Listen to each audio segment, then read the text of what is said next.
हम NCERT foundation bench से शुरू कर रखा है और उसमें हम वुमेन डिजीज टॉपिक शुरू कर दिया था। एक क्लास हो गई है, उसके अंदर हमने 1 नंबर का काम कंप्लीट कर लिया है। अधिकांश से जो परीक्षाएं होती हैं, अगर एक क्वेश्चन पूछा जाता है तो वहां से ही क्वेश्चन पूछा जाता है। ये पूछा जाएगा कि बताओ निम्न में से वायरस जनित रोग है, निम्न में से प्रोटोजोआ जनित रोग है, निम्न में से जीवाणु जनित रोग नहीं है।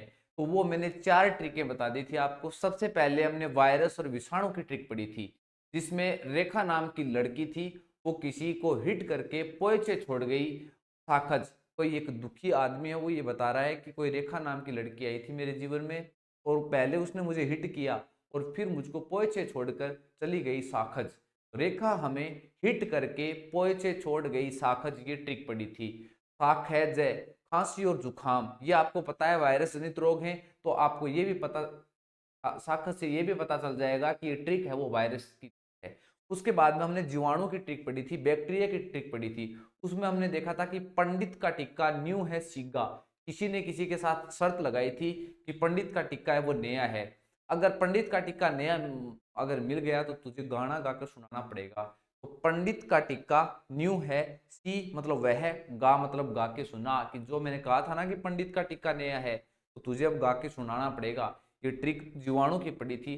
इसके बाद में जो ट्रिक पड़ी थी वो हमने पढ़ी थी कवक जनित ट्रिक, जिसमें हमने ये पढ़ा था कि गंजा दामाद फ्रूट्स खाए। ठीक है, मैंने आपको कनेक्ट करवाया था कि कोई गंजा बेरोजगार कोई गंजा हो जाता है तो यहाँ पे उनकी आटे तो मिले कौन भी छोरी, जम्मू का नहीं जाना पड़सी, जम्मू का नहीं जाना पड़सी जते बड़ा फ्रूट्स मिलसी। और माइकोलॉजी, कवक का अध्ययन माइकोलॉजी कहलाता है। वो भी लड़की का माइक है बट रुक जैसी, फ्रूट मिलेगा बढ़िया सेवा पानी हो सी। तो माइकोलॉजी और वही टेकर मतलब वही टिक्कर रह जाएगा वो। ठीक है, तो गंजा दामाद फ्रूट्स खाए, माइकोलॉजी और वही टेकर ने जो कवक की खोज की थी वो था वही टेकर। कवक के बाद में हमने प्रोटोजोआ की ट्रिक पढ़ी थी। प्रोटोजोआ को पोटैटो से कनेक्ट करना है आपको। पोटैटो से कनेक्ट कर लोगे तो काड़ू पानी में, ये ट्रिक पड़ी थी। काड़ू पानी में क्या कर रहा है, अभी पोटैटो लगा रहा है तो आपको ये पता चल जाएगा काड़ू पानी में, ये ट्रिक है ना, ये प्रोटोजोआ जनित रोगों की है। इसके बाद में हम वायरस जनित रोग पढ़ेंगे आज। और वो जो ट्रिक पड़ी थी, रेखा हमें हिट करके पोइचे छोड़ गई साकच, उसमें जितने भी रोग आते हैं सारे रोग एक एक करके पढ़ेंगे। और मैंने बता दिया था कि ये जो हम मानव रोग पढ़ रहे हैं वो एनसीईआरटी की कौन सी बुक के अंदर है। देखो एनसीईआरटी की जो कक्षा जो 9th की बुक है, हम बीमार क्यों होते हैं, वहां से भी मैंने कुछ मैटर कलेक्ट किया है।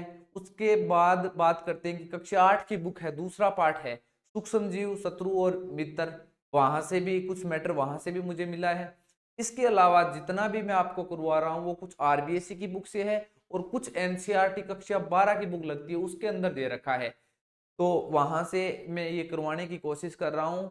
जो मैं करवाऊंगा मैटर, उसके बाद में जितने भी क्वेश्चन करवाऊंगा वो पढ़ने के बाद में आप कोई भी पेपर दे लेना, वो राज्य स्तर का हो या नेशनल स्तर का हो, एक क्वेश्चन भी आपका हमारे करवाए हुए से। तो अब शुरू करते हैं वायरस जनित रोग की ट्रिक। आपके याद है, सबसे पहले रेखा को ले लेते हैं, तो रेखा के संबंधित पढ़ लेते हैं। भी दो रोगों को साथ लेकर चलेंगे और रोग में पढ़ना क्या क्या है वो मैं आपको बता देता हूँ। रोग के अंदर हम एक तो ये पढ़ेंगे, देखो एक तो सबसे पहले तो उस वायरस का नाम पढ़ेंगे, कलर चेंज कर लेते हैं। सबसे पहले तो उस वायरस का नाम पढ़ेंगे।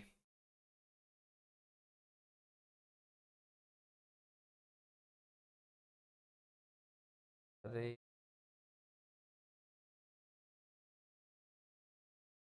सबसे पहले तो वायरस का नाम पढ़ेंगे, वायरस का, कि उस वायरस का नाम क्या है, जो रोग हुआ है वायरस का नाम क्या है वो पढ़ेंगे। उसके बाद में उसके लक्षण पढ़ेंगे उस रोग के, जहां से प्रश्न नहीं पूछा जाता पर लक्षण का कुछ आइडिया होगा ना, तब उससे जो प्रभावित अंग है ना, प्रभावित अंग उनका पता चल जाएगा आपको कि कौन सा अंग प्रभावित होगा। तो सबसे पहले वायरस का नाम, के बाद में रोग के लक्षण, रोग के लक्षण के बाद में जो प्रभावित अंग है, कौन सा अंग प्रभावित होता है वो पढ़ेंगे। उसके बाद में प्रभावित अंग पढ़ने के बाद में वो रोग किस माध्यम से हुआ है, किस माध्यम से हुआ था, अधिकांशतः जो क्वेश्चन पूछे जाते हैं वो मैंने बता दिया आपको, उन ट्रिक से पूछे जाएंगे। उसके अलावा अगर क्वेश्चन पूछेगा तो प्रभावित अंग से पूछ सकता है, वायरस का नाम पूछ सकता है, लक्षण और माध्यम नहीं पूछेगा। अगर माध्यम पूछेगा आपको तो एक जो जल जनित जो रोग है ना उनका क्वेश्चन पूछ सकता है कि निम्न में से दूषित जल द्वारा होने वाला रोग है या नहीं है। उनकी मैं एक ट्रिक बता दूंगा आपको अलग से। तो माध्यम कि किस माध्यम से फैलता है, स्पर्श के माध्यम से फैलता है या वायु के माध्यम से फैलता है या जल के माध्यम से फैलता है, तो वो माध्यम पढ़ेंगे। माध्यम के बाद में हम पढ़ेंगे उपचार। जिस रोग का उपचार इंपॉर्टेंट होगा उसका उपचार पढ़ेंगे।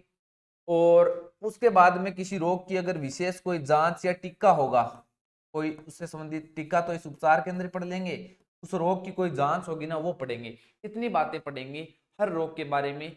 दो दो रोगों को एक साथ लेकर चलूंगा और कोशिश यही करूंगा कि आपके कक्षा में ये याद हो जाए। चलो तो सबसे पहले हम ले लेते हैं, दो रोगों को साथ लेके चलते हैं। एक तो रेबीज, रेबीज या हाइड्रोफोबिया बोलते हैं जिसको। हाइड्रो का अर्थ क्या होता है भी, हाइड्रोफोबिया, हाइड्रोफोबिया या जल बीत्ती, जल बीत्ती। हाइड्रो का अर्थ होता है जल, फोबिया का मतलब होता है भय। जिसके रेबीज रोग हो जाता है ना वो जल से डरने लग जाता है भी, ठीक है ये। और दूसरा जो रोग पढ़ रहे हैं वो पढ़ रहे हैं, दूसरा रोग इसके साथ पढ़ रहे हैं खसरा या मिजलस।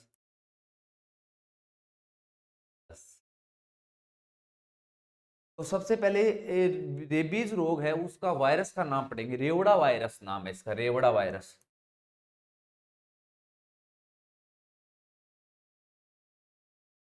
ये आरएनए जनित वायरस होता है, आरएनए जनित वायरस होता है ये।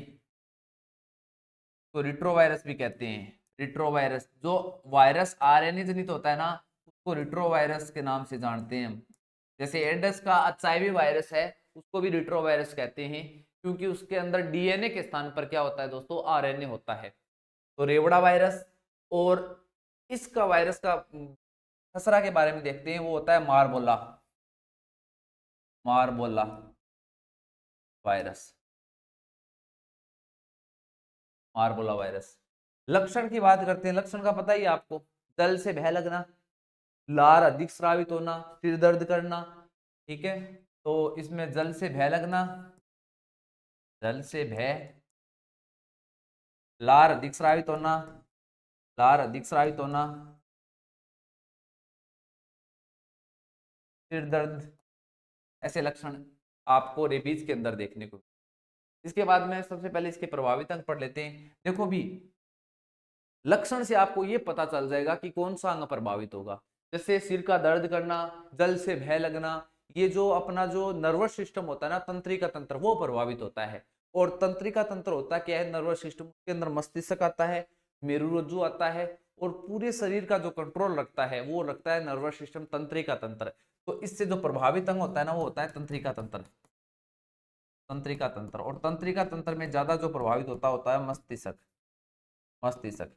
क्योंकि भी जो बुखार बुखार आएगी, सिर दर्द के संबंधित होगा तो मस्तिष्क प्रभावित होगा। और मस्तिष्क और तंत्रिका तंत्र ये दोनों ही प्रभावित होंगे, तंत्रिका तंत्र के अंदर ही पड़ते हैं मस्तिष्क, ठीक है। माध्यम बताओ भी किस माध्यम से फैलता है रेबीज रोग। जो संक्रमित कुत्ता, बिल्ली और बंदर होता है ना उसके माध्यम से फैलता है। संक्रमित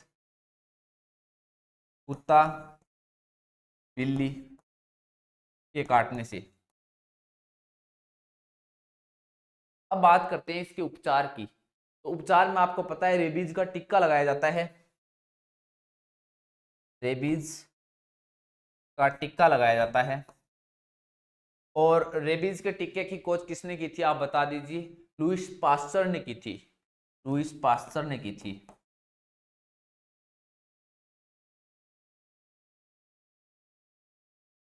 और ये जो रेबीज के टीके पहले तो 5 लगते थे भी, अब ये 3 टीके लगाए जाते हैं। अब ये 3 टीके लगाए जाते हैं, 3 टीके। एक तो पहले सबसे पहले लगाया जाता है जिस दिन ये कोई कुत्ता वगैरह या ये काटता है तब, और पहले लगाया जाता है, फिर 14वें दिन लगाया जाता है, फिर 28वें दिन लगाया जाता है, दिन लगाया जाता है। 3 टिक्के लगाए जाते हैं रेबीज के। देखो भी, रेबीज के टिक्के की खोज लुईस पास्टर ने की थी। आगे आप पेनिसिलियम के टिक्के की खोज पढ़ोगे, पेनिसिलियम की खोज किसने की थी, ठीक है। और टिब्बी के जो जीवाणु है, बैक्टीरिया है, उसकी खोज किसने की थी, वो पढ़ोगे। तो 4-5 वैज्ञानिक पढ़ोगे तो कंफ्यूज हो जाओगे, तो मैं बता देता हूँ भी। देखो भी, रेबीज के टिक्के की खोज, रेबीज का टिक्का कब लगाया जाता है, जब कुत्ता काट लेता है। तो कद काट सी रहे, पीछे भाग जाओ तो काट सी, पास्चर, पास्चर से याद रख लेना, पीछे रहा है कुत्ता। लुईस पास्चर ने खोज की थी रेबीज के टिक्के। रेवड़ा वायरस, रेबीज और खसरा को एक साथ पढ़ेंगे। देखो रेवड़ा, रेवड़ा हो रहा है अपने खेता में, रेवड़ो है नहीं, क्यों लियो रेवड़ा पर चढ़ गई, मार बोला, ठीक है, मार हिल्ला, ठीक है, बोलनो है रेवड़ा पर चढ़ गई, ठीक है। तो मार बोला, रेवड़ा वायरस, रेवड़ा पर चढ़ गई हिल्लो मारनो है, मार बोला वायरस, ये दोनों वायरस याद हो जाएंगे। खसरा और मिजलस की बात करते हैं तो मैं बता देता हूं, इनके जो लक्षण होते हैं, ये जो लक्षण होते हैं वो क्या होते हैं, शरीर पर, शरीर पर लाल धब्बे हो जाते हैं, लाल धब्बे होना, ठीक है। शरीर पर लाल धब्बे हो जाते हैं इनमें, खसरा और मिजलस के अंदर। प्रभावित अंग, मुझे बताओ, शरीर पर लाल धब्बे होंगे तो त्वचा प्रभावित होगी ना, त्वचा प्रभावित होगी। और माध्यम, किस माध्यम से फैलता है, ये वायु के माध्यम से फैलता है दोस्तों। ये किस माध्यम से फैलता है, एक व्यक्ति से दूसरे व्यक्ति में, ये वायु के माध्यम से फैलता है। ये दे रखा है भी, खसरा और मिजलस के बारे में कक्षा 10 की बुक है, उसके अंदर दे रखा है ये वायु के माध्यम से फैलता है। और खसरा को मिजलस कहते हैं दूसरा। और मार्बोला वायरस होता है, इसका शरीर पर लाल धब्बे हो जाते हैं। और उपचार, वो इसका उपचार के लिए एक तो मिजलस का टीका लगाया जाता है, मिजलस का टीका लगाया जाता है, जो 9 माह के बालक के लगता है, 9 माह के बालक के लगता है, ठीक है। और एक जो लगाया जाता है वो लगाया जाता है MMR का टीका। बहुत बार परीक्षा में पूछा हुआ है ये MMR की फुल फॉर्म क्या है, MMR का अर्थ क्या है, ये बहुत बार परीक्षा गया है। तो इसका टीका लगाया जाता है, ये लगाया जाता है 15 माह माह के बच्चे के लगाया जाता है। जब बच्चा 15 माह का हो जाता है ना, तब ये MMR का टीका लगाया जाता है। इसमें 3 रोगों का ये एक टीका है भी, बहुत बढ़िया काम है भी। एम गोर्थ रहे मिजलस, एम गोर्थ थे मम्स, मम गलसुआ बोलते हैं ना जिसको, मम्स। और आर का अर्थ होता है रूबेला, रूबेला वायरस होता है उसके, तो उसके वायरस फैलता है ना, उसके लिए लगाया जाता है MMR का। याद रख लियो, नहीं रहे MMR की फुल फॉर्म की है बस, 9 माह है, 15 माह है, बात खत्म। अब मैं आपको दिखा देता हूँ ये खसरा और मिजलस त्वचा पर कैसे लाल धब्बे होते हैं। एक बार डायग्राम देखेंगे तो आपके समझ में आ जाएगा भी। ये लीजिए मिजलस, ऐसे हो जाते हैं त्वचा के ऊपर, ये रेड रेड कलर की दिखाई देने लग जाती है आपको,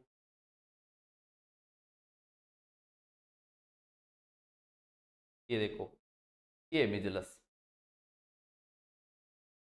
आया समझ में, चलो तो चलते हैं अपने उसी पेज पे।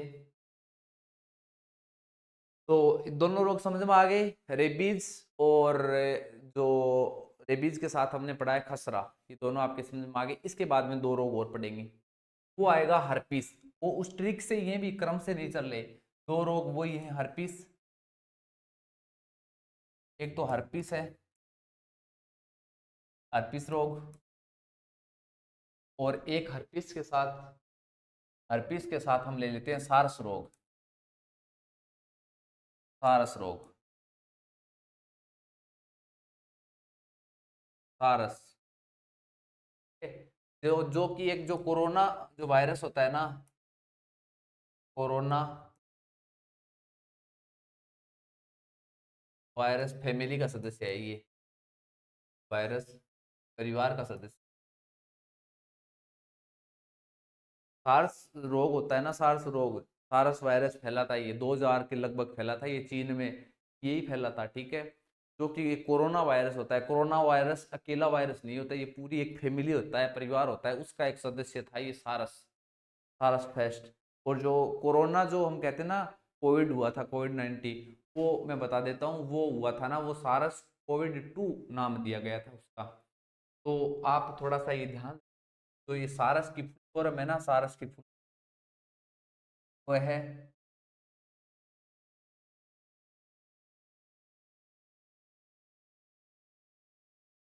सीवियर, और इसको काटना है,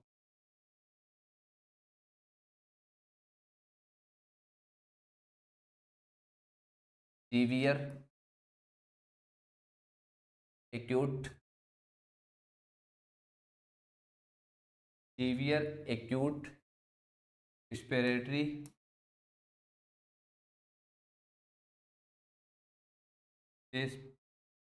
रेस्पिरेटरी ड्रोम।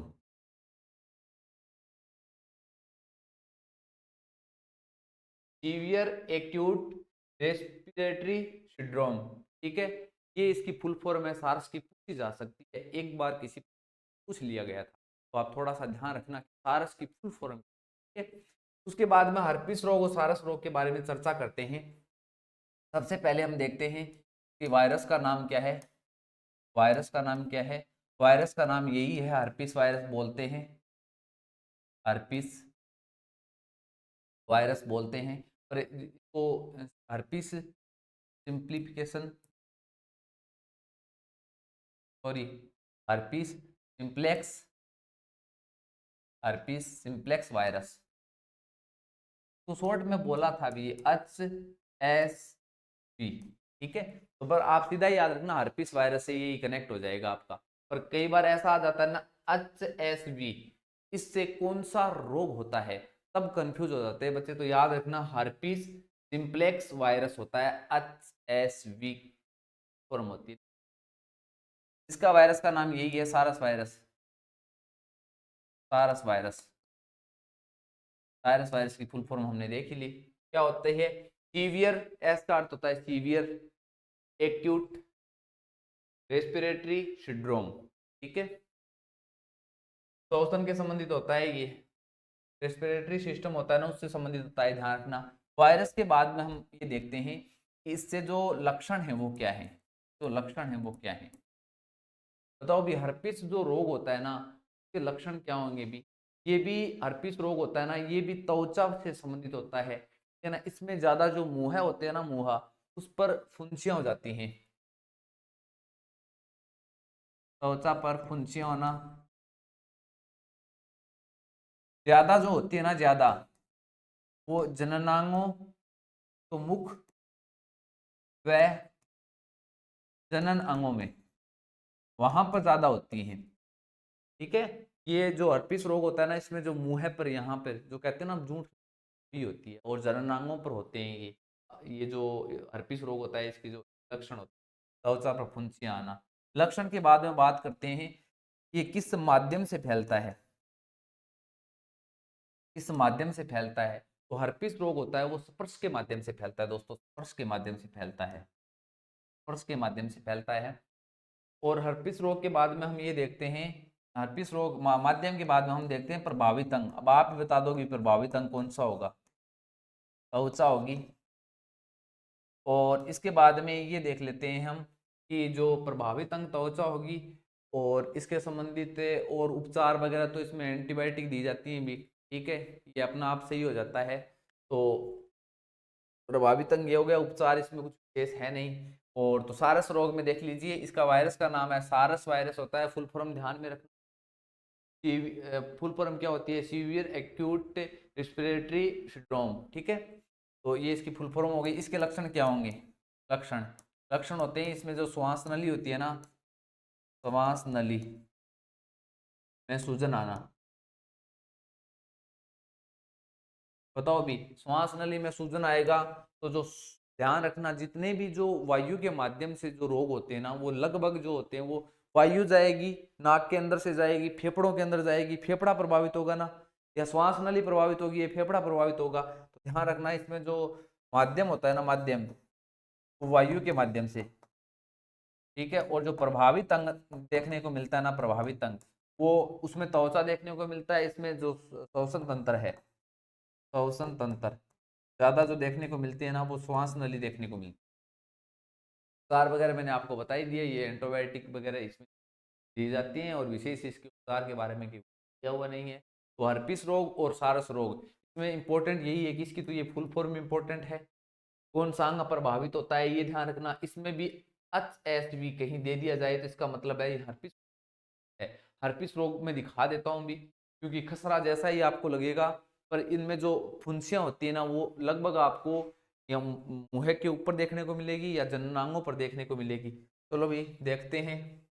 ये देखिए, ये भी, ये यहाँ पे होरकी है ना, ये यहाँ पे होरके हैं, ये यही होता है, ये हर्पिस रोग है। HSV वायरस से होता है ये, ठीक है। तो ये हर्पिस रोग आ गया। हम 2 नंबर पेज, ये है तो इससे आगे चलते हैं, आगे वाले।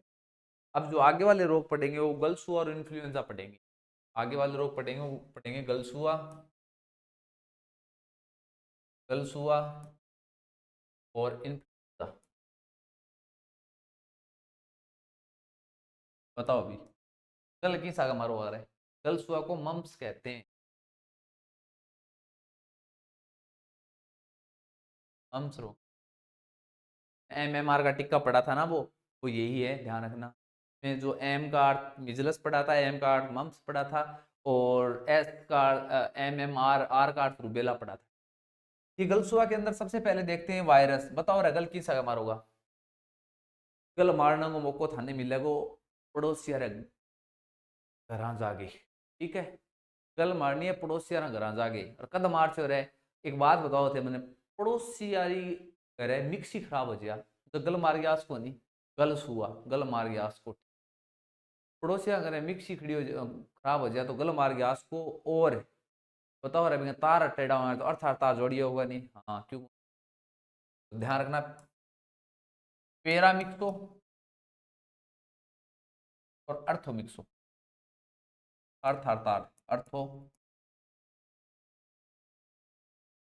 जो गई जो ट्रिक पड़ी थी ना, रेखा हमें हिट करके पोई से छोड़ गई, गलसुआ और इन्फ्लुएंजा। इसमें जो वायरस का नाम है वो अर्थोमिक्सो है, इसमें जो वायरस का नाम है वो पेरामिक्सो है। अब गलसुआ के अंदर बात करते हैं कि इसमें जो सबसे पहले हम ये पढ़ लेते हैं कि जो प्रभावित अंग कौन सा होता है। प्रभावित अंग, प्रभावित अंग मैं बता देता हूँ गलसुआ के अंदर।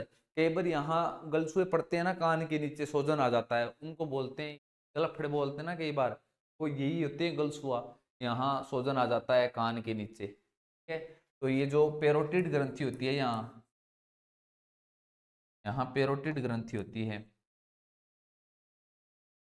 पेरोटिड, पेरोटिड ग्रंथि होती है, पेरोटिड ग्रंथि प्रभावित होती है।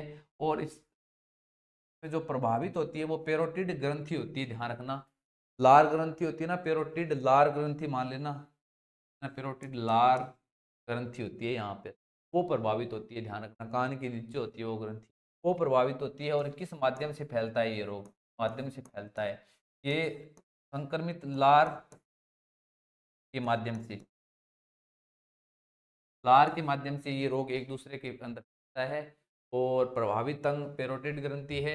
और उसके बाद में हम ये देख लेते हैं कि इसका जो उपचार के लिए, उपचार में वही है MMR का टिक्का लगाया जाता है इसमें, MMR का टिक्का लगाया जाता है उपचार में। और प्रभावित अंग माध्यम उपचार, और इसके अंदर और क्या रह गया अभी, माध्यम उपचार और लक्षण। इसके लक्षण यही है भी, उपचार के माध्यम से लक्षण क्या होंगे भी इसके, बताओ रखिए लक्षण होंगे। पेरोटिड ग्रंथि में सूजन आना, ये लक्षण होंगे, सूजन आना, ये लक्षण हो गए। इसके बाद में इन्फ्लुएंजा, इन्फ्लुएंजा अर्थोमिक्सो। इसमें इन्फ्लुएंजा में क्या होता है भी, इसमें गला जो प्रभावित होता है, ठीक है। इसमें जो खांसी जुकाम आती है, बुखार हो जाती है, ठीक है।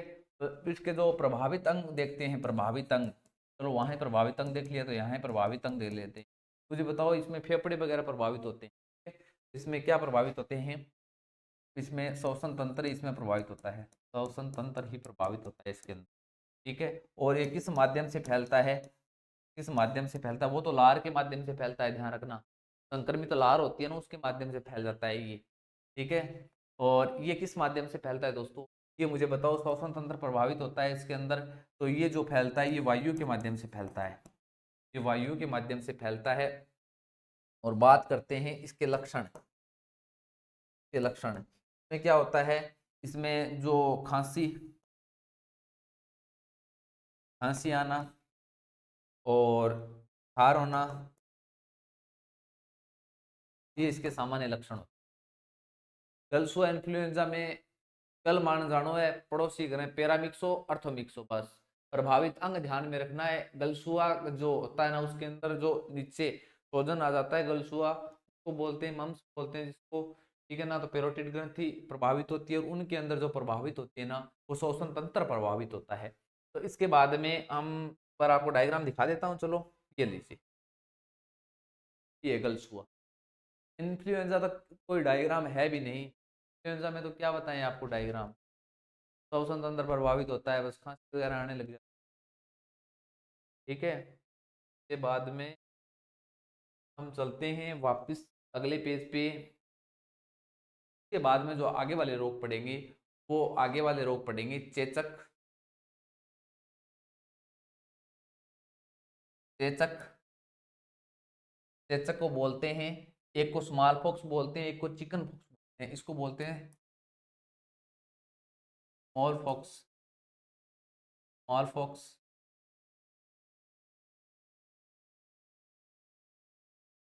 पॉक्स,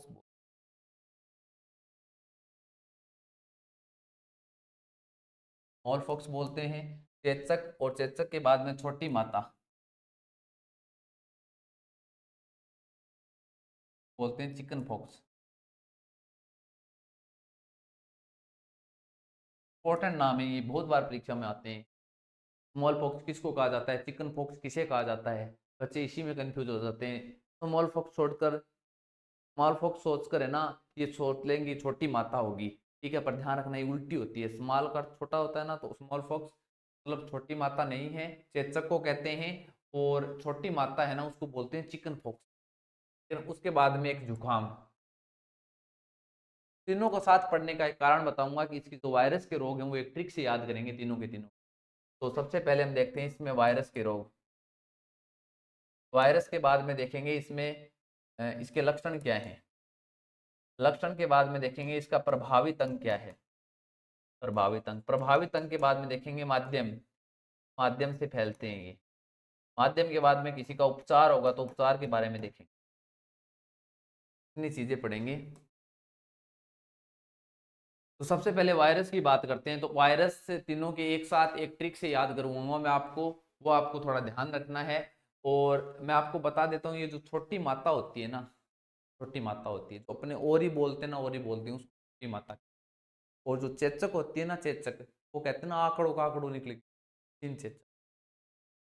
तो वायरस का नाम वेरियोला, वेरिसेला और राइनो वायरस। कोई अंग्रेज आया बाहर से, अंग्रेज आ गए, इंडिया में आगे बोलो बरसात होने ला रही यार, ओला पड़न लाग रहा।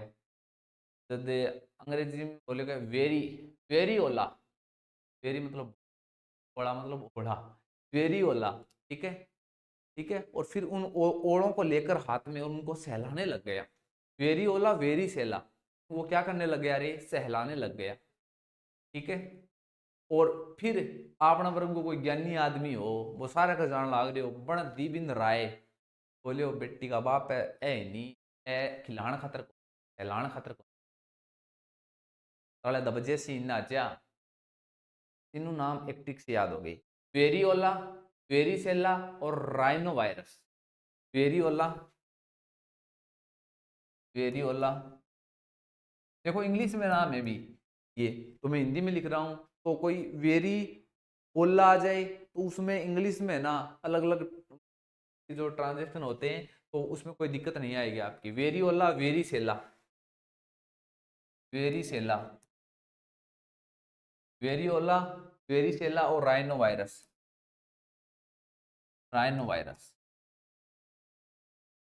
ये ध्यान रखना। अब इनके लक्षण की बात करते हैं। तो चेचक में क्या होती है, बड़ी बड़ी शरीर पर फुंसियां होती है, मैं दिखाऊंगा आपको चेचक।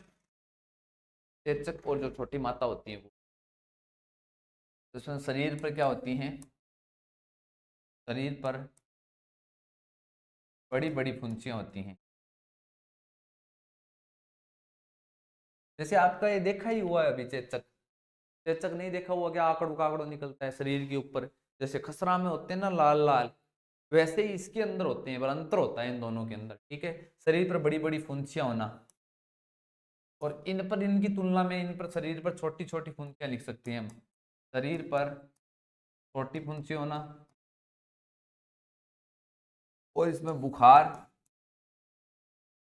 हार वगैरह, बुखार आना, और इसमें भी बुखार आती है भी, बुखार आना एक जैसे ही लक्षण होते हैं, ठीक है। तो इनमें जो होती है ना छोटी मात्रा में, ये छोटी छोटी होती है शरीर पर, छोटी, थोड़ी बड़ी निकलती है। ये प्रभावित अंग, मुझे बताओ शरीर के अंदर होगी तो त्वचा होगा ना प्रभावित अंग, इसमें त्वचा, इसमें त्वचा प्रभावित अंग होता है। माध्यम, किस माध्यम से फैलते हैं ये, वायु और स्पर्श दोनों के माध्यम से फैलते हैं दोस्तों।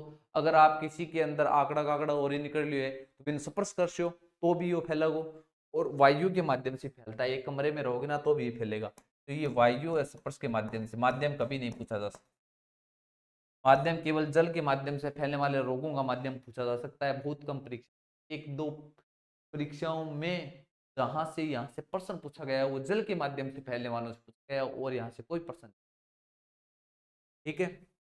और ये भी वायु और स्पर्श के माध्यम से, वायु और स्पर्श के माध्यम से फैलता है।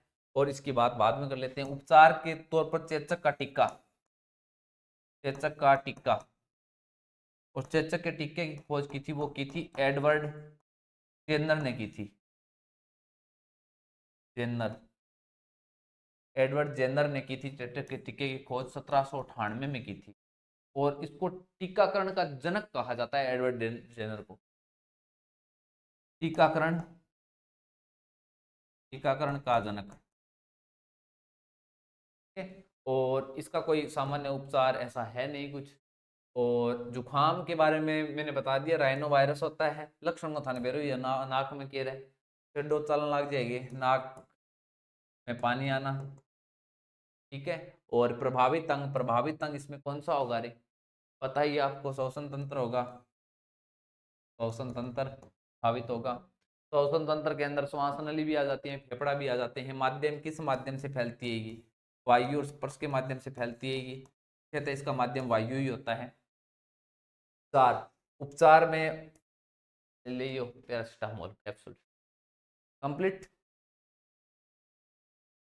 देखते हैं इसके, मैंने डायग्राम वगैरह लिए और देखता हूँ मैं, डायग्राम वगैरह नहीं, तो आप थोड़ा ध्यान रखना, के अंदर जो फुंसियाँ होती है ना ये थोड़ी बड़ी हो जाती है, जैसे खसरा के अंदर होती है ना वैसी होती है। एक सेकंड, यहाँ पर देखते हैं चेचक, चेचक,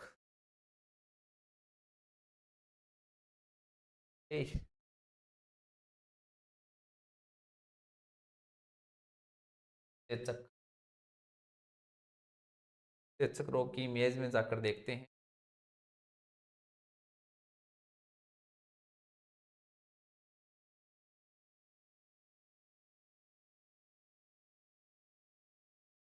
टाबरो,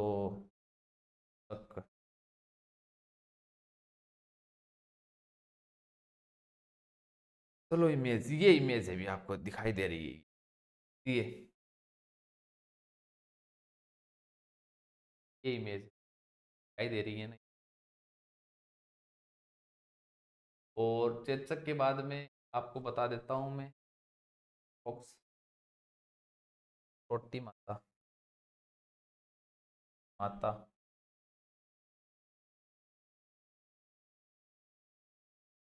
छोटी माता की इमेज ये देख लीजिए, इसमें कोई ज्यादा अंतर नहीं होता है अभी, माता के अंदर ये छोटी तो थोड़ी बड़ी आपको साफ दिखाई। तो वापस चलते हैं, वापस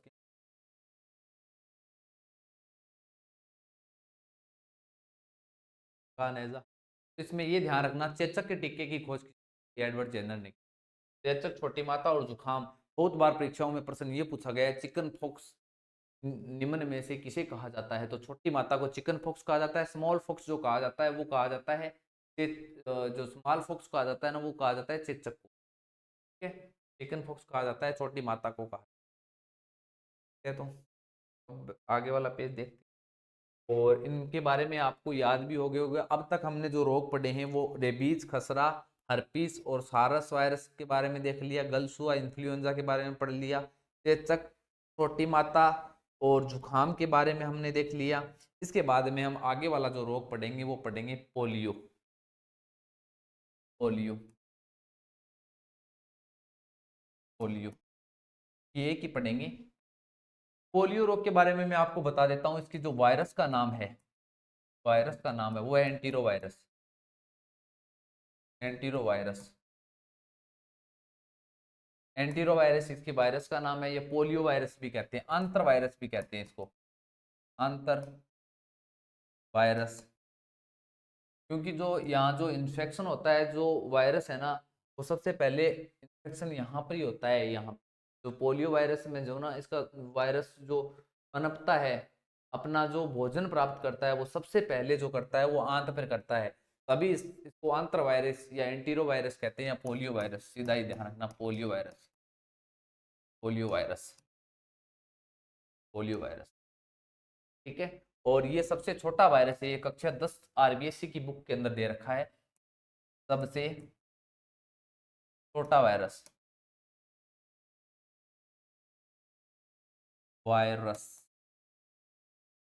वायरस के बाद में बात करते हैं कि ये जो पोलियो है, ये जो लक्षण क्या क्या है? लक्षण के लक्षण सामान्यतः हैं भी, इनमें जो हमें ऐसा लगता है जैसे लकवा पड़ गया है ना, तो इनका उपचार शुरुआत में टीके वगैरह पोलियो के लगा लेना चाहिए। भारत जो पोलियो मुक्त राष्ट्र के अंदर आता है, और जो प्लस पोलियो अभियान भी चलाया गया था इसके संबंध। तो इनके लक्षण होता है इन्हें, जिस अंग में पोलियो पड़ता है, पोलियो से वैसे पूरा शरीर ही प्रभावित हो जाता है अभी। पूरा जो अपना नर्वस सिस्टम होता है, तंत्रिका तंत्र होता है, प्रभावित हो जाता है। तो ये ध्यान रखना, जो पोलियो होता है ना दोस्तों, पोलियो में तो शरीर की जो कोशिकाएं होती है ना, कोशिकाएं वो नष्ट हो जाती हैं। कोशिकाओं का नष्ट होना, नष्ट होना। जिस अंग में पोलियो पड़ेगा उसकी कोशिकाएं नष्ट हो जाएंगी। प्रभावित अंग के बारे में बात करते हैं। प्रभावित अंग, प्रभावित अंग होता है वो होता है नर्वस सिस्टम, पूरा का पूरा तंत्रिका तंत्र, तंत्रिका तंत्र प्रभावित होता है। पूरा का पूरा जो अपना नर्वस सिस्टम होता है, जिसके अंदर मस्तिष्क भी आता है, मेरुरज्जु भी आता है, रीढ़ की हड्डी भी आता है, ये सारा का सारा जो अपना नर्वस सिस्टम होता है ये प्रभावित होता है, तंत्रिका तंत्र। ध्यान रखना थोड़ा सा। प्रभावित अंग के बाद में बात करते हैं ये किस माध्यम से फैलता है। माध्यम से फैलता है, ये जल और वायु के माध्यम से फैलता है। ये जो बात दे रखी है, जल के माध्यम से तो फैलता ही फैलता है, हर बुक के अंदर दे रखा है, पर ये वायु के माध्यम से भी फैलता है। ये जो दे रखा है ये आरबीएससी की कक्षा 8 की बुक है, वहां दे रखा है ये साफ साफ कि जल और वायु दोनों के माध्यम से फैलता है। तो इसका माध्यम ध्यान में रखना। मैं इस रोग पढ़ने के बाद में जल के माध्यम से फैलने वाले रोग एक साथ लिखा दूंगा, ट्रिक लिखा दूंगा, याद हो जाएगी। ठीक है, माध्यम के बाद में बात करते हैं वायरस का नाम, लक्षण, प्रभावित अंग, माध्यम। और माध्यम के बाद में और क्या रह गया अभी? प्रभावित अंग आ गया, लक्षण आ गए, माध्यम आ गया। अब बात करते हैं जो प्लस पोलियो अभियान के संबंधित। पहले तो ये देख लें पोलियो दिवस कब मनाया जाता है। पोलियो दिवस, पोलियो दिवस, पोलियो दिवस मनाया जाता है 24 अक्टूबर को। 24 अक्टूबर को क्या मनाया जाता है? पोलियो दिवस मनाया जाता है। भारत पोलियो मुक्त हुआ था ना 27 मार्च, 27 मार्च 2014 में भारत पोलियो मुक्त हो गया था। भारत पोलियो मुक्त, भारत को पोलियो मुक्त राष्ट्र का दर्जा कब मिला था? 27 मार्च 2014 को। इस परीक्षा में पूछा हुआ प्रश्न, भारत पोलियो मुक्त कब हुआ था, ये क्वेश्चन पूछा हुआ प्रश्न है।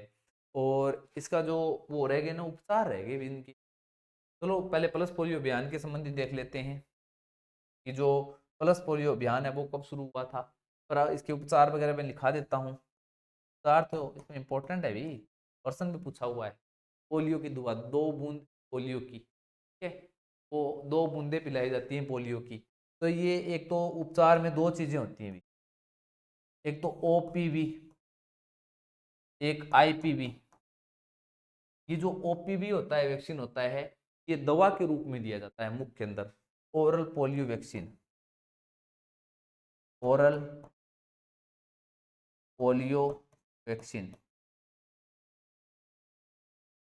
ये दवा के रूप में दिया जाता है। और आईपीवी होता है ना, वो inactive polio vaccine, polio vaccine, inactive polio vaccine. यहां से ये क्वेश्चन पूछा हुआ है कि जो ओपीवी और आईपीवी, इनकी खोज किसने की थी। आपको ये पूछ लिया जाए कि टिक्के की खोज किसने की थी या इनएक्टिव पोलियो वैक्सीन की खोज किसने की थी, तो आपका आंसर होगा सालक ने। और ये पूछ लिया जाए कि ओरल पोलियो वैक्सीन, जो पोलियो की दवा है, उसकी खोज किसने की थी, तो आपका आंसर होगा सोबिन ने की थी। सोबिन ने की थी। सालक और सोबिन ने पोलियो की दवा और उसके टीके की खोज, ये बहुत बार परीक्षाओं में हुआ है, तो ये ध्यान रखना। इसके बाद में हम पल्स पोलियो अभियान की चर्चा करते हैं। ये शुरुआत कब हुई थी और कितने वर्ष से लेकर कितने वर्ष के बच्चों को ये पोलियो की दवा पिलाई जाती है। बात करते हैं पल्स पोलियो अभियान की। पल्स पोलियो अभियान की, पल्स पोलियो अभियान की बात करते हैं। तो पल्स पोलियो अभियान की जो शुरुआत हुई थी ना, वो हुई थी 1995 में हुई थी। 27 दिसंबर 1995 में इनकी शुरुआत हुई थी भारत के अंदर। प्लस पोलियो अभियान की शुरुआत, ठीक है ना, भारत के अंदर, भारत में, ये भारत की चर्चा चल रही है। भारत में प्लस पोलियो अभियान की शुरुआत 27 दिसंबर 1995 में हुई थी। यहाँ 0 से लेकर 3 वर्ष के बच्चों को पोलियो की दवा पिलाई जाती थी। उसके बाद में 1998 में इसमें संशोधन करके 0 से लेकर 5 वर्ष के बच्चों को पोलियो की दवा पिलाना शुरू कर दिया गया था। बात करते हैं कि WHO ने प्लस पोलियो अभियान की शुरुआत कब की थी। उन्होंने 1988 में की थी। वहां भी 0 से 3 वर्ष के बच्चों को पोलियो की दवा पिलाई जाती थी। उसके बाद में ये अवधि बढ़ाकर 0 से 5 वर्ष कर दी गई। ठीक है, तो ये प्लस पोलियो अभियान के संबंध नहीं है। उसके बाद में जो आगे वाला जो रोग पढ़ेंगे पोलियो के बाद में, वो पढ़ेंगे। और इसका जो ब्रांड एम्बेसडर अगर पूछ लिया जाए ना, कि जो प्लस पोलियो अभियान का या ब्रांड एम्बेसडर कौन है, तो ये ध्यान रखना अमिताभ बच्चन है। अपने प्लस पोलियो अभियान एड देखी होगी आपने, तो ये थोड़ा सा ध्यान रखना। 9 दिसंबर में, 9 दिसंबर, 9 दिसंबर, 9 दिसंबर, ठीक है। के बाद में प्लस पोलियो अभियान या पोलियो के बारे में पढ़ लिया है। एंटीरो वायरस सबसे छोटा वायरस होता है ये, और 24 अक्टूबर को पोलियो मनाया जाता है। और इससे जो प्रभावित अंग होता है वो होता है तंत्रिका। के बाद में आगे वाला रोग देखते हैं, एडस।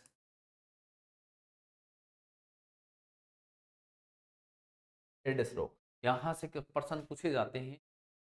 तो कई परीक्षाओं में यहाँ से प्रश्न पूछ लिए जाते हैं। तो एडस के बारे में हम देखते हैं। सबसे पहले तो इसका पूरा नाम क्या होता है, पूरा नाम, पूरा नाम देखा जाता है। तो acquired, acquired immuno deficiency syndrome, ये इनका पूरा नाम होता है, एक्वायर्ड इम्यूनो डेफिशिएंसी सिंड्रोम। ठीक है, और इसके जो वायरस का नाम होता है ना, वायरस का नाम वो होता है HIV virus, HIV virus. HSV virus herpes रोग का था, HIV वायरस इसका ध्यान रखना। HIV वायरस, इसकी फुल फॉर्म अगर पूछ लिया जाए तो humans, humans immuno deficiency virus, इसकी फुल फॉर्म होती है, ध्यान रखना। HIV एड्स रोग किस कारणों से होता है, किस कारणों से होता है, ध्यान रखना। एक तो जो एड्स रोग होता है ना, वो होता है संक्रमित सुई को काम में लेने से, संक्रमित सुई का उपयोग करने से। जैसे अगर किसी के एड्स हुआ है और उनके क्या हुआ है कि उनके जो कोई टिक्का लगाया है, तो वो सुई अगर दूसरे व्यक्ति के अगर वही टिक्का लगा दिया जाएगा ना उसी, तो क्या होगा, उनके अंदर भी एड्स है ना वो फैल जाएगा। और कई बार क्या होता है, हम कटिंग कराते हैं ना, कटिंग करवाते हैं तो जो ब्लेड काम में लेते हैं ना, वो अगर हम चेंज नहीं करें कहीं, और जिसकी कटिंग कर रहे हैं उनके पहले से एडस है और कहीं से अगर कट गया है, अगर उसी ब्लेड से अगर आपकी कटिंग करते और कहीं आपके भी कट गया ना, तो इसका मतलब है आपके अंदर एक 2 नंबर होता है। एक तो जो यौन संबंध असुरक्षित यौन संबंध से, असुरक्षित यौन संबंध से भी फैलता है। जब किसी के अंदर अगर एड्स है पहले से, अगर उसके साथ संबंध बना लेते हैं तो भी ये रोग फैलने की संभावना होती है। 3 नंबर, संक्रमित महिला के स्तनपान से भी हो सकता है ये रोग। 4 नंबर, संक्रमित महिला के गर्भाधारण से जो बच्चा पैदा होता है ना, गर्भाधारण से जो बच्चा पैदा होता है उसके अंदर भी एड्स हो सकता है, ध्यान रखना। हो सकता क्या है, उसके अंदर एड्स होगा ही, ये तो कंफर्म है। इन कारणों के कारण एड्स होता है। अब बात करते हैं इन कारणों के कारण एड्स होता है, इन कारणों के माध्यम से एक तरीके से ये कह सकते हैं इन माध्यम से एड्स है ना, वो एक व्यक्ति से दूसरे व्यक्ति के अंदर फैलता है। अब बात करते हैं लक्षण की, कारण या माध्यम कह सकते हैं, ठीक है। इनके बाद में बात करते हैं इनके लक्षण की। एड्स जिसके हो जाता है ना, लंबे समय तक पता नहीं चलता भी इसका। और ये जो एचआईवी वायरस होता है, ये रिट्रो वायरस होता है, ये आरएनए आरएनए से बना हुआ वायरस होता है, ये रिट्रो वायरस होता है। इनका पता नहीं चलता और ये इतने व्यापक स्तर पर फैल जाता है कि इस पर कंट्रोल करना बहुत ही मुश्किल हो जाता है। अभी दवाई वगैरह दी जाती है, एआरटी की दवा दी जाती है, फिर भी इन पर कंट्रोल बहुत ही मुश्किल होता है कर पाना। तो लक्षण की बात करते हैं, इसमें क्या होता है, शरीर कमजोर हो जाता है, शरीर कमजोर होना, चक्कर आना, रक्त का थक्का न बनना, रक्त का न बनना, ध्यान रखना। ये इसके सामान्य लक्षण होते हैं, लक्षण से पर्सन नहीं पूछ। अब बात करते हैं इसका जो प्रभावित अंग होता है, वो इंपॉर्टेंट है भी। प्रभावित अंग, प्रभावित अंग कौन सा अंग प्रभावित होता है, वेरी वेरी इंपॉर्टेंट लगा लेना, प्रतिरक्षा तंत्र। प्रतिरक्षा तंत्र, जो इम्यूनिटी पावर है ना अपने शरीर के अंदर, वो कम हो जाएगी। शरीर के अंदर एक ऐसा तंत्र होता है अपने, ऐसी कोशिकाएं होती हैं जो बाहर से कोई रोगाणु वगैरह आता है ना, तो उनको उनसे लड़ने में वो मदद करती हैं, ठीक है। तो वो जो इम्यूनिटी पावर है ना, वो खत्म हो जाता है एड्स रोग से।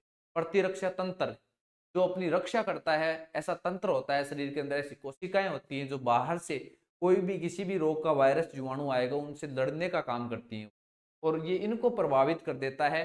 तो एड्स से व्यक्ति कम मरता है भी, व्यक्ति अन्य रोगों से मरता है। जब अन्य रोगों का कोई जीवाणु और वायरस अपने शरीर के अंदर आता है ना, फिर उनका पता नहीं चल पाता, शरीर को लड़ने की क्षमता खत्म हो जाती है।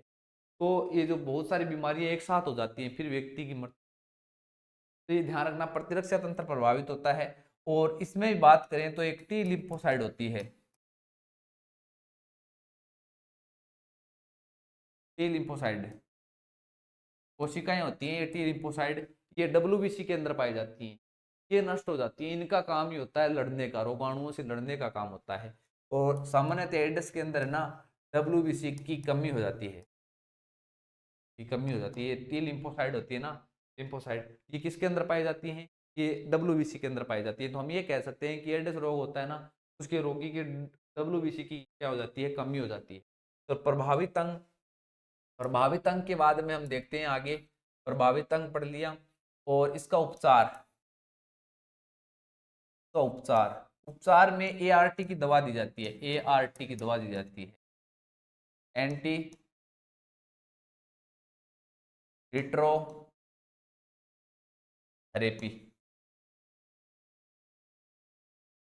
एआरटी की ये दवा दी जाती है, एंटी रिट्रो थेरेपी, ठीक है। ये एक बार आराम करने के लिए, शरीर की जो प्रतिरक्षा तंत्र को थोड़ा संतुलन बनाए रखने के लिए दी जाती है। पर क्वेश्चन यहाँ से आता है भी, एक बार राजस्थान पुलिस में यही आया था, HIV वायरस, HIV है एक, HIV क्या है, वायरस है, ऐसे क्वेश्चन आए थे। पर यहाँ से प्रश्न पूछा जाता है या इसकी जांच से प्रश्न पूछा जाता है, जांच से प्रश्न पूछा जाता है, इंपॉर्टेंट है ये जांच। एलिसा परीक्षण, एलिसा परीक्षण, एलिसा परीक्षण, आगे विडाल परीक्षण भी पढ़ेंगे। एलिसा परीक्षण, विडाल परीक्षण, इनमें बच्चे कंफ्यूज हो जाते हैं, बाद में गोलमाल हो जाएंगे, एडिस की घिसती है, टाइफाइड की घिसती, वो याद करवाने का तरीका बताऊंगा। एलिसा परीक्षण, एलिसा, एलिसा परीक्षण फुल फॉर्म अगर याद रखना चाहो तो एंजाइम लिक्विड इम्यूनो और सर्वेंट आर्मे, ये इनकी फुल फॉर्म होती है, ठीक है।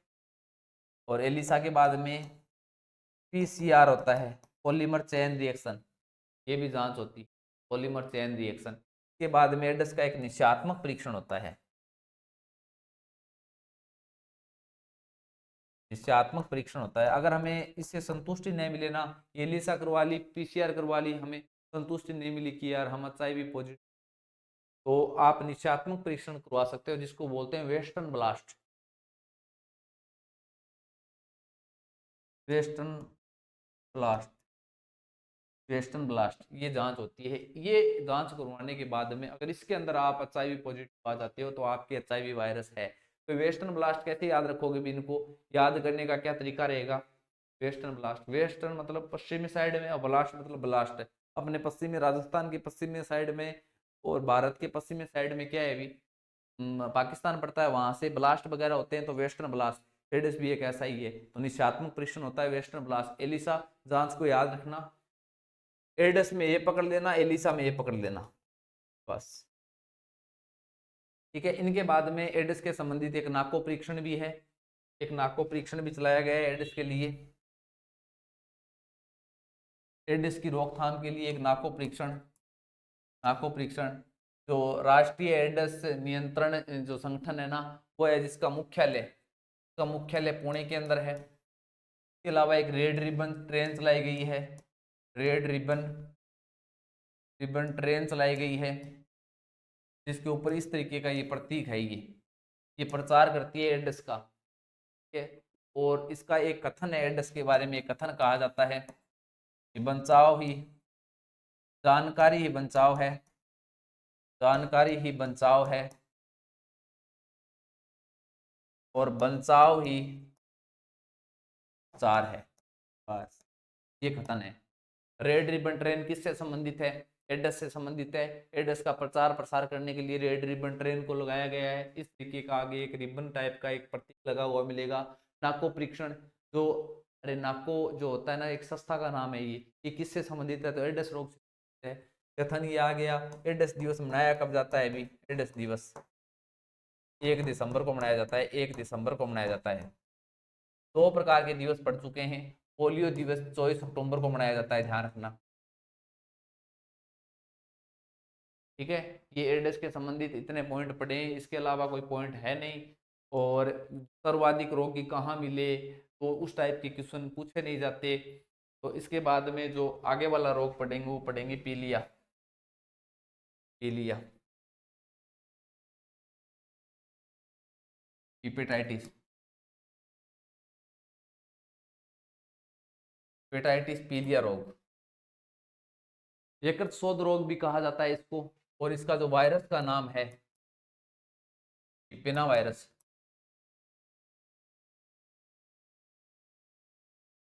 को हिपेटाइटिस वायरस भी कहते हैं, सामान्य हिपेना वायरस या हिपेटाइटिस वायरस नाम है। और इसका जो लक्षण होते हैं ना, लक्षण होते हैं, वो क्या होता है, में जो नाखून वगैरह होते हैं, नाखून हुआ, मूत्र हुआ, आंखें हुई का पीला होना, और जो इसके जो प्रभावित अंग है ना, प्रभावित अंग, प्रभावित अंग इंपॉर्टेंट है अभी। हिपेटाइटिस और पीलिया के अंदर है ना, यकृत प्रभावित होता है, यकृत प्रभावित होता है, अपना लीवर प्रभावित होता है, लीवर, लीवर प्रभावित होता है, ध्यान। पीलिया रोग से कौन सा अंग प्रभावित होता है, यकृत, लीवर प्रभावित होता है, ये याद रखना। हिपेटाइटिस या पीलिया से कौन सा अंग प्रभावित होता है, यकृत प्रभावित होता है। किस माध्यम से फैलते हैं? किस माध्यम से फैलते हैं? तो माध्यम ये जल व संक्रमित संक्रमित रुधिर के माध्यम से फैलते हैं। रुधिर के माध्यम से फैलते हैं, ये ध्यान रखना। अब बात करते हैं कि जो हिपेटाइटिस होते हैं ना, हिपेटाइटिस ये 5 प्रकार के होते हैं। 5 प्रकार के होते हैं, ए, बी, सी, डी और ई। और जो सबसे खतरनाक हिपेटाइटिस होता है वो होता है हिपेटाइटिस बी।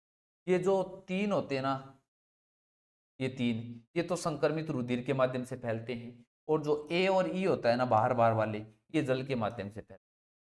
सबसे खतरनाक जो हेपेटाइटिस होता है वो होता है हेपेटाइटिस बी। ये सबसे खतरनाक हेपेटाइटिस को माना गया है।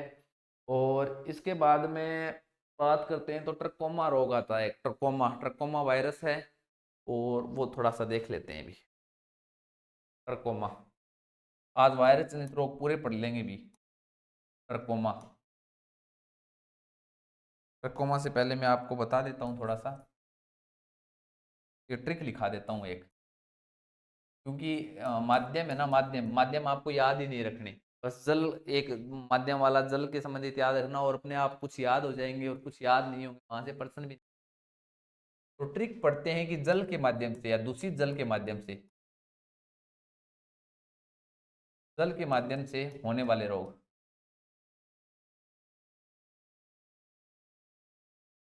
पीली पोशाक टोप है। पीली पोशाक टोप है, ये ट्रिक।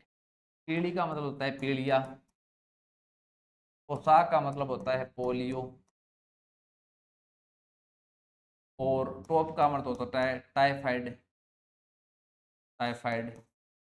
और हे का अर्थ होता है हेजा, पै का अर्थ होता है पेचिस। इतने रोग होते हैं ना, ये जल के माध्यम से फैलने वाले रोग होते हैं। इसका एक जुगाड़ जचाया है मैंने, पीली पोशाक टोप है, थोड़ा याद रखना है इनको, ठीक है।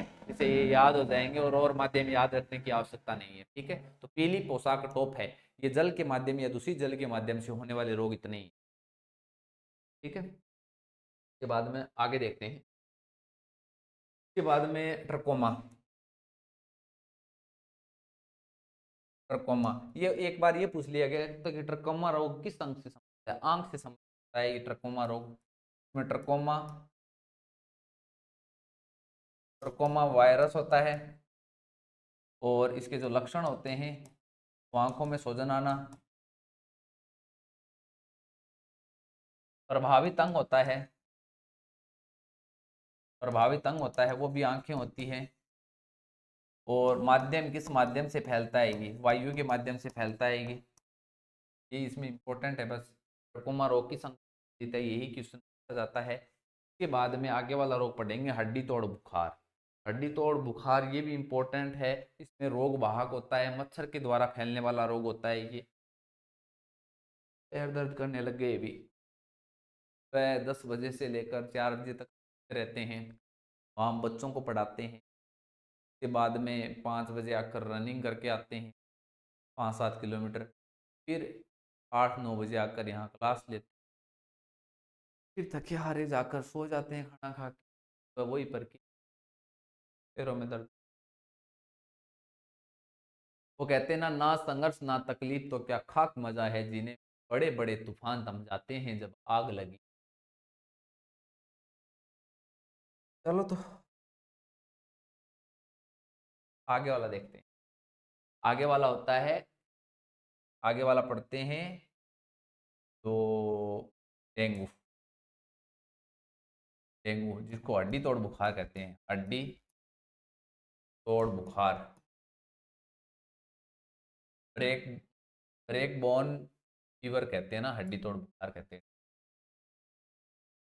में वायरस का नाम, वायरस का नाम होता है ना, वो होता है अरबो वायरस। क्या होता है?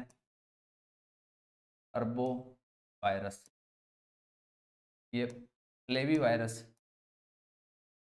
फ्लेवी जो वायरस, फ्लेवी वायरस जाति का, ये जाति होती है, इस जाति का ये सदस्य होता है अरबो वायरस, है ना, अरबो वायरस। और ये इसमें रोग वाहक होता है, रोगवाहक होता है इसके अंदर, यही माध्यम होता है। रोगवाहक होता है वो होता है मादा एडीज मच्छर, मादा एडीज मच्छर, मादा एडीज मच्छर होता है, रोगवाहक होता है इसका वो, है ना। ये मच्छर होता है मादा एडीज मच्छर। देखो भी ना, एक तो होता है नर और एक मादा होता है, एक मच्छर होता है, एक मच्छर काटती है, काटती है, उसका काम नहीं होता काटने का। जो मच्छर जो होता है ना, नर मच्छर होता है, वो जो अपना भोजन बनाता है वो पेड़ पौधों से बनता है, पेड़ होता है। पर ये जो मच्छरनी है ना, ये अपने जो ये गर्भवती हो जाती है ना, गर्भ धारण कर लेती, तब है ना, तब ये मनुष्य को काटती है, क्योंकि इनके बच्चे को किसकी आवश्यकता होती है, रक्त की आवश्यकता होती है। हाँ रखियो, मच्छर कौन काटता है, मच्छर नहीं काटता। और इस मच्छर के बारे में देखा जाए तो इसको टाइगर मच्छर कहते हैं, टाइगर मच्छर कहते हैं, टाइगर मच्छर कहते हैं। बताया जाता है कि ये स्वच्छ जल के अंदर रहता है और रात को नहीं, ये दिन में काटता है, दिन में काटता है। डेंगू रोग एक व्यक्ति के पास में रहने से नहीं फैलता, एक व्यक्ति को स्पर्श करने से नहीं फैलता, वायु के माध्यम से नहीं, ये केवल मच्छर के काटने से। जब संक्रमित व्यक्ति के कोई मच्छर काटता है, वो मच्छर किसी दूसरे व्यक्ति के जाकर काटता है ना, तब ये रोग होता है, ध्यान रखें। मादा एडीज मच्छर के कारण होता है। बहुत बच्चे कंफ्यूज होते हैं, यही बता देता हूँ। एक मादा एडीज मच्छर होता है, एक मादा एनाफ्लीज मच्छर होता है। एक तो मादा एनाफ्लीज, मादा एनाफ्लीज मच्छर होता है, एक मादा एडीज मच्छर होता है। ये मच्छर होता है वो होता है मलेरिया का। 2-4 दिन बाद में रोड़ो हो जाए, मलेरिया रोता जाए, मादा एडीज है, डेंगू आ जाए, मादा एनाफ्लीज। याद रखने का तरीका बताता हूँ। डेंगू नाम छोटा है ना, तो ये नाम भी छोटा मिलेगा, एडीज मच्छर। मलेरिया नाम बड़ा है ना, तो एनाफ्लीज नाम भी बड़ा होगा। काम फिट हो गया, बस याद हो गई। ठीक है। इसके बाद में रोग के बाद में बात करते हैं कि इसके लक्षण क्या होते हैं, इस रोग के लक्षण क्या होते हैं। इनके जो लक्षण होते हैं ना, लक्षण, वो लक्षण को आपको बता देता हूँ। इसमें तेज बुखार आता है भी, तेज बुखार हो सी, हाड़गोड़ा दुख सी। के बाद में माध्यम इसका आ गया प्रभावित अंग, प्रभावित अंग, प्रभावित अंग की बात करें तो वही प्रतिरक्षा तंत्र होता है ना, वो डेंगू से प्रभावित होता है। और इसमें प्लेटलेट्स है ना, प्लेटलेट्स वो डाउन आ जाती हैं। ठीक है। तो इसमें जो प्रभावित अंग होता है वो होता है प्रतिरक्षा तंत्र, प्रतिरक्षा तंत्र ये प्रभावित होता है। और इसके अंदर जो प्लेटलेट्स आती है ना, प्लेटलेट्स वो डाउन आ जाती है, प्लेटलेट्स कम हो जाती है, प्लेटलेट्स कम हो जाती हैं। ठीक है। तो ये ध्यान रखना, प्लेटलेट्स कम हो जाती हैं। तो देसी जुगाड़ ये भी ज़्यादा से ज़्यादा जो तरल पदार्थ है ना उनका सेवन करो, कीवी वगैरह खाओ, पपीता वगैरह खाओ, है ना, बकरी का दूध पियो, तो उसमें उससे प्लेटलेट्स बढ़ेगी और जो डेंगू का जो प्रभाव है वो धीरे रहेगा। ठीक है। इसके बाद में हम बात करते हैं, जो आगे इसके बारे में पढ़ते हैं, उसका टेस्ट पढ़ते हैं। टूर्निकेट टेस्ट होता है ये, टूर्निकेट टेस्ट की जो जांच होती है ना, जांच होती है वो उसको बोलते हैं टूर्निकेट टेस्ट, टेस्ट बोलते हैं जांच को, टूर्निकेट टेस्ट बोलते हैं। जांच का नाम है टूर्निकेट जांच। और जांच के बाद में इनकी जो उपचार के लिए दिया जाता है ना, उपचार के बारे में वैसे कोई इसमें कोई फिक्स तो इसका कोई इलाज नहीं है, फिर भी माइकोफेनोलिक नाम की एक एसिड आता है उपचार के बारे में, माइकोफेलोनिक एसिड। ये बुक के अंदर दे रखा है, कक्षा 10 आरबीएससी बुक के अंदर दे रखा है।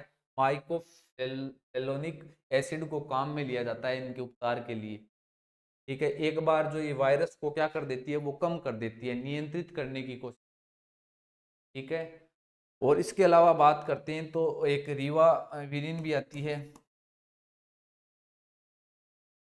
विरिन दवा भी आती है। ये इसमें ये याद रख लेना, ये बुक के अंदर दे रखा है विरिन, वो माइकोफिलोनिक एसिड है ना वो दे रखा है। तो ये डेंगू के बारे में हो गया। हड्डी तोड़ बुखार कहते हैं, अरबो वायरस इसका नाम है। और ये वायरस है वो फ्लेवी जो होता है ना, फ्लेवी जो वायरस फैमिली का सदस्य है। मादा एडीज मच्छर के काटने से ये रोग होता है। और के बारे में और मैंने बता दिया। और इनको नियंत्रित करने के लिए, इन मच्छरों को नियंत्रित करने के लिए गेम्बूसिया मछली होती है, जो मलेरिया के नियंत्रण में सहायक होती है, गेम्बूसिया मछली। ध्यान रखना, मच्छर के नियंत्रण के लिए गेम्बूसिया गेम्बूसिया मछली छोड़ी जाती है। जल के अंदर कौन सी मछली छोड़ी जाती है भी? गेम्बूसिया मछली छोड़ी जाती है, ध्यान रखना, ये इंपॉर्टेंट है। इन मच्छरों को खाती है ये गेम्बूसिया मछली, ठीक है ना, इनको इसलिए इसको छोड़ी जाती है। के बाद में जो रोग पड़ते हैं ना, के बाद में जो आगे वाला रोग पड़ते हैं वो पड़ते हैं मेनिंजाइटिस। मेनिंजाइटिस मेनिंजाइटिस रोग, ये रोग पड़ा जाता है मेनिंजाइटिस रोग। मेनिंजाइटिस जो रोग होता है ना, इसमें क्या होता है, इसके जो वायरस का नाम होता है ना, वायरस का नाम होता है, प्रश्न यही पूछा जाता है कि मेनिंजाइटिस रोग होता है वो किस अंग से संबंधित होता है, मस्तिष्क किस से संबंधित होता है? निशेरिया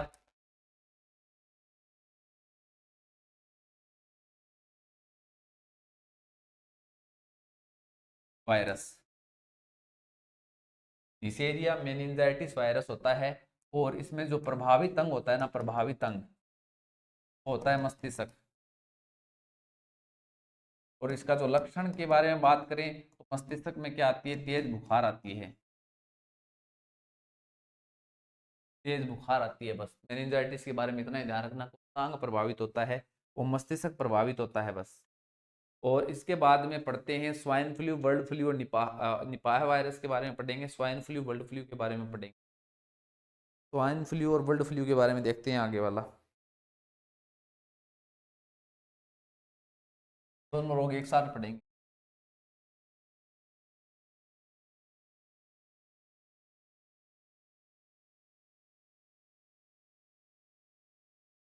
स्वाइन फ्लू,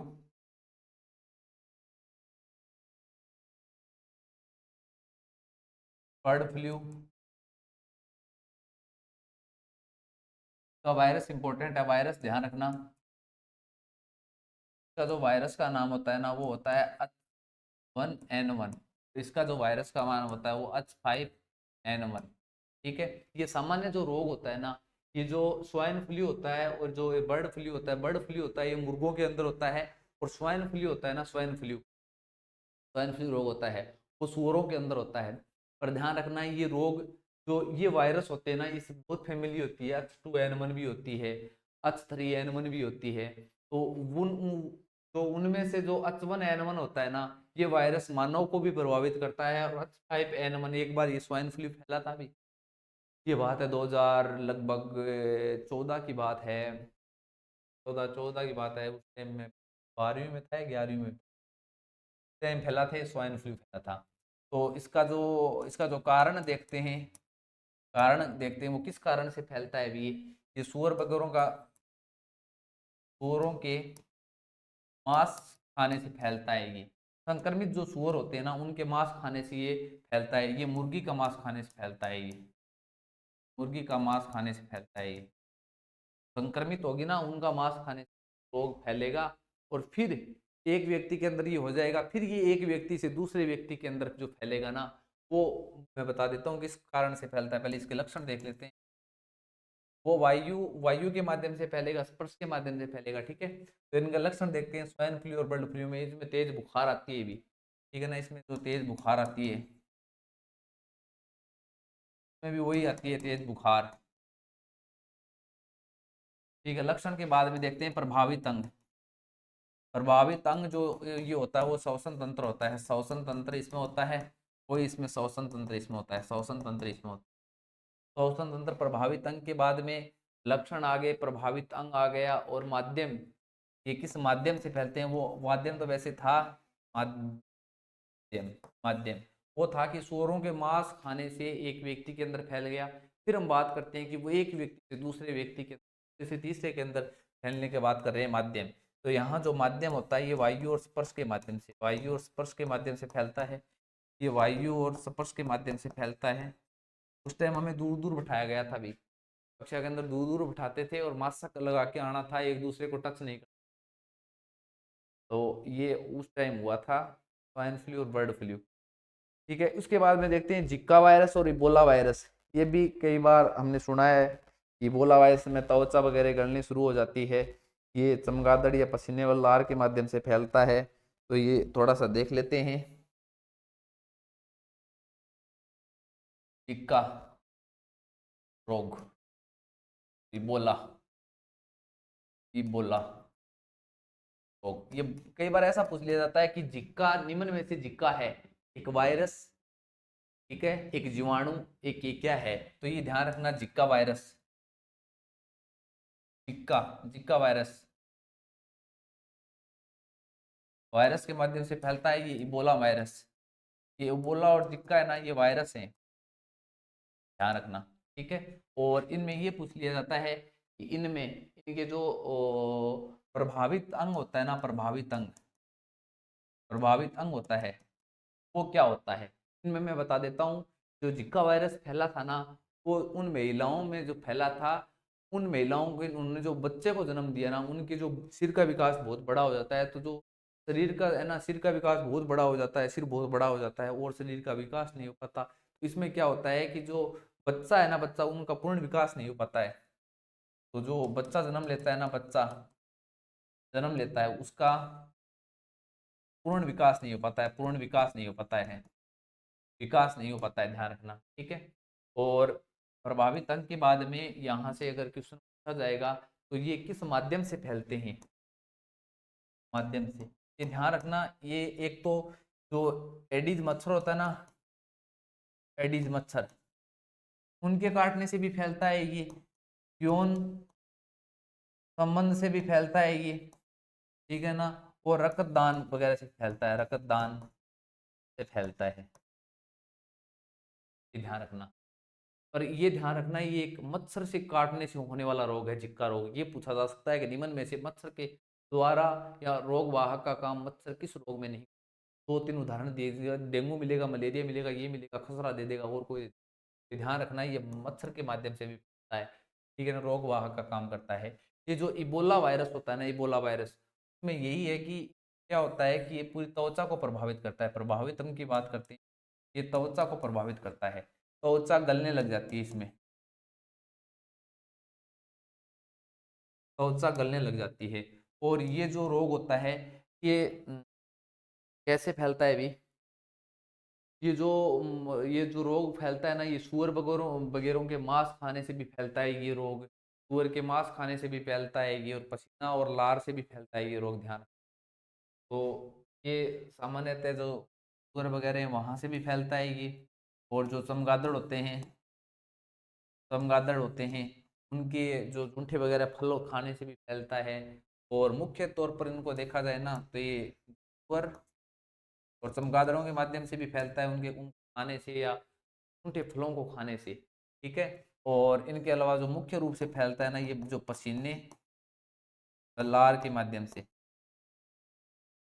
से फैलता है ये रोग। अगर कोई एक व्यक्ति के अंदर ये रोग हो रखा है और उसके पसीना आ रखा है, अगर वो दूसरे व्यक्ति के संपर्क में आएगा तो ये रोग फैल जाएगा भी। और ये संक्रमित जो चमगादड़ होता है, उनके जूठे फलों को खाने से फैलता है, श्वास खाने से फैलता है, ध्यान। और जिक्का वायरस होता है वो मादा एडीज मच्छर के कारण और यौन संबंध के कारण, और जो बर्ड का जो जो ट्रांस करते हैं ना, के कारण भी। इसके बाद में जो आता है वो आता है चिकनगुनिया होता है। चिकनगुनिया होता है वो अल्फा वायरस के कारण होता है, तंत्रिका उससे प्रभावित होता है चिकनगुनिया के अंदर। चिकनगुनिया, या हम बात करते हैं निपाह रोग।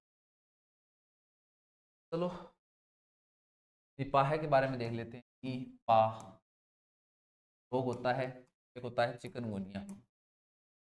चिकनगुनिया, चिकनगुनिया होता है, एक निपाह होता है। निपाह वायरस के कारण होता है ये चमगादड़ के, चमगादड़ के जूठे फलों से फैलता है ये रोग। ठीक है, निपाह वायरस होता है, चमगादड़ के जूठे फलों से फैलता है। इसमें क्या होती है, तेज बुखार वगैरह आने लग जाती है। तो इससे जो जो प्रभावित जो अंग होता है ना, तेज बुखार वगैरह आने लग जाती है इनसे, या सिर दर्द करने लग जाता है। जो प्रभावित अंग होता है ना वो प्रतिरक्षा तंत्र होता है, ध्यान रखना, प्रतिरक्षा तंत्र प्रभावित होता है, प्रतिरक्षा तंत्र प्रभावित होता है, ये ध्यान रखना है। ठीक है, इसके बाद में ये बाह्य रोग के बाद में चिकनगुनिया, इसमें अल्फा वायरस होता है, ये अल्फा वायरस होता है इसके। और ये जो होता है ना, ये मादा एडीज मच्छर, मादा एडीज मच्छर के कारण फैलता है, ये मादा एडीज मच्छर के फैलता है। अल्फा वायरस, मादा एडीज मच्छर। और कौन सा अंग प्रभावित होता है इसमें? तंत्रिका तंत्र होता है प्रभावित, तंत्रिका तंत्र प्रभावित। तो हमने अभी तक जो रोग पढ़े हैं उनमें आप ये ध्यान रखना, जो प्रतिरक्षा तंत्र प्रभावित होता है वो एक एडस पड़ा है और एक ही निफायर रोग पड़ा है। और एक जो डेंगू पड़ा है ना, वो तीन रोग प्रतिरक्षा तंत्र के पड़े हैं। और जो नर्वस सिस्टम, तंत्रिका तंत्र से पड़े हैं, वो चिकनगुनिया पड़ा है एक तो तंत्र, और एक रेबीज पड़ा है जहाँ से तंत्रिका तंत्र प्रभावित होता है। उसके बाद में रेबीज के बाद में और उनको याद करना, थोड़ा सा दिमाग में रखना। तो तंत्रिका तंत्र प्रभावित होता है, तंत्रिका तंत्र, एक पोलियो पड़ा था शायद तंत्रिका तंत्र का, अन्य रोग प्रभावित होते हैं। इसके अलावा तो आपको पता ही चल जाएगा कौन सा अंग प्रभावित होता है। इसके बाद में जो आगे वाला रोग पढ़ते हैं वो आप कोविड-19 के बारे में पढ़ सकते हो। कोविड-19 के बारे में एक दो चार पॉइंट है वो देख लेते हैं, अगर कहीं यहाँ से प्रश्न आ जाए तो। कोविड-19 के बारे में देखते हैं, कोविड-19 पूरा नाम क्या है, के संबंधित पढ़ते हैं। कोविड-19 पुराना नाम नोवेल कोरोना वायरस, पहले ये नाम था इसका, जो पुराना नाम था ना यही था कोरोना वायरस। और इसका जो वायरस का नाम आता है ना, ओके, वायरस का नाम, वायरस का नाम आता है, वो आता है कोविड, कोविड सारस का ही है ना वो, कोविड सारस 2, ये इसका जो आता है ना, या ये कह सकते हैं सारस कोविड 2, ये आता है, या हम ये कह सकते हैं सारस कोविड 2, ये कह सकते हैं। वायरस के बाद में ये देखते हैं इसका प्रसारण कैसे हुआ। प्रसारण जो कहते हैं कि जो चमगादड़ वगैरह और सांप के खाने से इसका प्रसारण हुआ था, इसका प्रसारण है। ये फैला सबसे पहले कैसे था? ये हुआ था वुहान में हुआ था ये, सबसे पहले चमगादड़ और सांप को खाने से ये रोग के अंदर फैला था। ठीक है, इनके अंदर। तो और इनका जो एक व्यक्ति से दूसरे माध्यम में फैलने का जो माध्यम होता है वो किस माध्यम से फैलता है? ये वायु और स्पर्श के माध्यम से फैलता है दोस्तों, ये वायु स्पर्श के माध्यम से फैलता है। और माध्यम के बाद में बात करते हैं इनसे कौन सा अंग प्रभावित होता है? तो ये श्वसन तंत्र प्रभावित होता है, श्वसन तंत्र प्रभावित होता है। और मुख्यतः श्वास नली, श्वास नली प्रभावित होती है। प्रभावित अंग हमने देख लिया। और किस माध्यम से फैलता है ये हमने देख लिया, जांच, आरटी पीसीआर होती है इसकी जो जांच होती है ना, जांच, ये आरटी पीसीआर, ये थी। पीसीआर का मतलब पॉलीमर चेन रिएक्शन होता है, और आरटी का मतलब, जो आरटी का मतलब होता है ना, वो होता है रिकवर, शायद ऐसा होता है, रिकवर ट्रांस, कैसे ऐसा होता है, अभी नेट पर सर्च करके देख लेना है। आरटी पीसीआर जांच होती है, ठीक है। तो ये रिकवर होता है, ट्रांसक्रिप्शन, ट्रांसक्रिप्शन होता है, recover transcription polymer chain reaction, ये इसकी जांच होती है। अब बात करते हैं कि इनके जो टिक्के वगैरह जो पड़े थे वो आगे देखते हैं। इसका जो टिक्का था ना, टिक्का कोवैक्सीन, भारत का पहला था ये, भारत का पहला टिक्का कोविशील्ड, कोविशील्ड ये टिक्का था। स्पुतनिक 5, ये 5 ये रूस का था। स्पुतनिक 5। 4 नंबर जो था वो था जायो,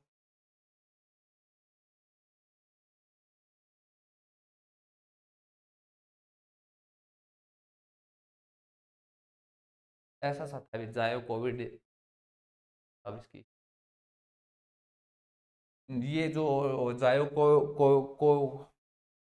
जायको को था, जायको नाम का था ऐसा टीका, जिस जो भारत में खोजा गया था, पहला डीएनए वाला टीका था ये। ठीक है, ये पहले डीएनए वाला टीका था, ये 12 से 18 वर्ष के लगाया जाता था। ये जायको जायको था ये जायको जी। ठीक है, ये 12 से 18 वर्ष के बच्चों के लगाया गया था ये टीका। प्रथम डीएनए युक्त टीका था ये।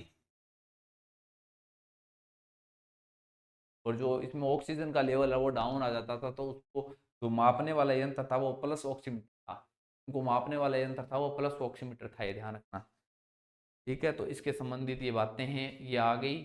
के बाद में वायरस जनित रोग हैं वो लगभग कंप्लीट होते हैं अपने, लगभग क्या सारे ही कंप्लीट होते हैं।